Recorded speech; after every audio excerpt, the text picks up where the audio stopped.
Okay, honorable mention. We continue with our course of honorable mention. Today's class we continue with the subject of gratitude, the critical subject, which is so important to being a happy person. And this class is Lili Nishas Rachaleh Basuf Chaim Tzvi. I want to tell you a very important point, which is how critical it is to be grateful not only to those who do you a favor, even those people who do you a favor, even if they did not intend to do you a favor. And we have I'm going to quote now from a book which I'm always happy to quote from, Medrash Namaisa. Let's get a close-up on this in our studio here. Thank you, Mrs. Bamser. Medrash Namaisa by none other than your Na'ala teacher, Chanoch Teller, my book on Parsha Shavua. So we have a lesson here that the Medrash derives regarding Ruvain. And this is what it says, Vayishma Ruvain v'yatzilel miyodam v'yomer lo nakenu nefesh. And Ruvain heard. What does that mean, Ruvain heard? We shall explain. And Ruvain heard and he said, he rescued Yosef from their hand and he said, let us not kill him. What was it that motivated Ruvain to save Yosef from the pit? He was in the same business as everyone else. They had passed and the time has come now, we have to kill Yosef. And Ruvain says, no, let's save him. Why does he have this unending gratitude? So Medrash says, that which Yosef said in his dream. We find this in the 37th chapter of Bereshis, Parshas Vayeshev. Behold, the sun, the moon and the 11 stars bowed down to me. Ruvain made a simple calculation. The sun and the moon, that's his father and his mother. And 11 stars, that's the brothers of Yosef, minus Yosef, that's 11. That means that I'm included. Ruvain had always feared that he had been disenfranchised because of Maaseh Bilhah. When he had presumptuously taken out his mother's bed out of the tent, and he replaced Bilhah's bed, and when he did that presumptuous act, and he always thought that he'd been left out of the brothers, and Ruvain heard. He heard the same that his brothers heard, but from a different perspective. He heard it from the perspective of gratitude. I'm grateful now. That means what Yosef has taught me with his dream, that I'm still part of the brothers. I'm not removed from the Jewish people. Now, he knew very well that Yosef had not intended to do him a favor.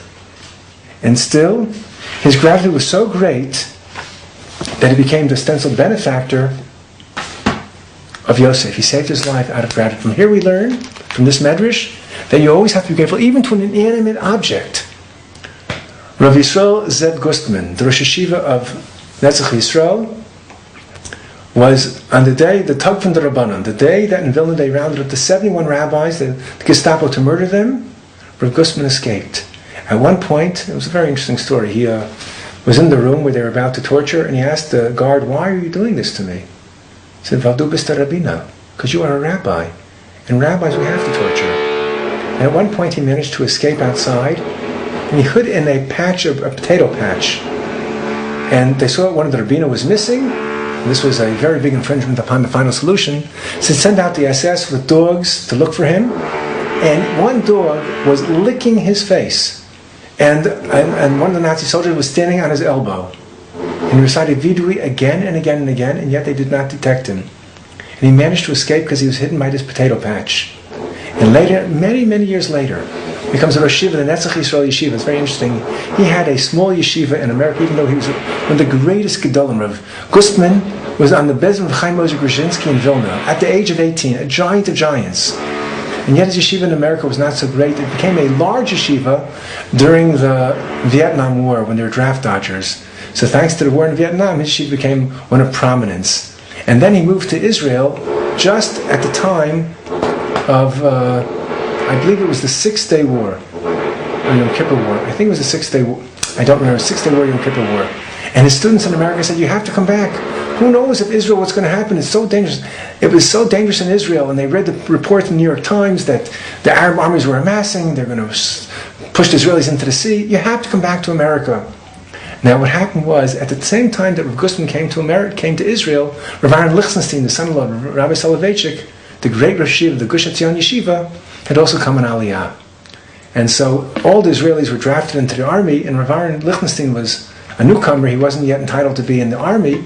So he wanted to volunteer to help out the country, because the home front was all now on the whole home front was disabled, because all the able-bodied men were in the army. So he became a milkman, distributing milk, in little bottles of milk you bring to houses. And on his route was Rav Gustman. And he was talking and learning with Rav Gustman. So they called in America and said, Rav Gustman, you have to come back. Rosh Hashiva, you must come back. It's dangerous. He said, leave Israel? Are you kidding me? My milkman is a Baki in Shas. How can I leave? How can I leave Eretz Yisrael? And it was the great Rav Gustman would water the plants outside his yeshiva in Rechavia of the Netzach Yisrael Yeshiva. So what are you watering the plants for? He said, I'm makar tov, I'm grateful. I was saved through plants. Now, those were not the same plants in Vilna, but still, for an inanimate object. And if you have to be grateful for an inanimate object, how much more so you have to be grateful to a human being who does you a favor. And even if he does not intend to do a favor, it happens all the time. People do me favors, they don't even intend to, and I always try and make my point to thank them, send them a book, show some acts of appreciation to fill the medrash. And it goes more than that. I'll give you some more examples. We learn out when you visit a place, we learn as a Parshat Vayishlach, you should contribute to its well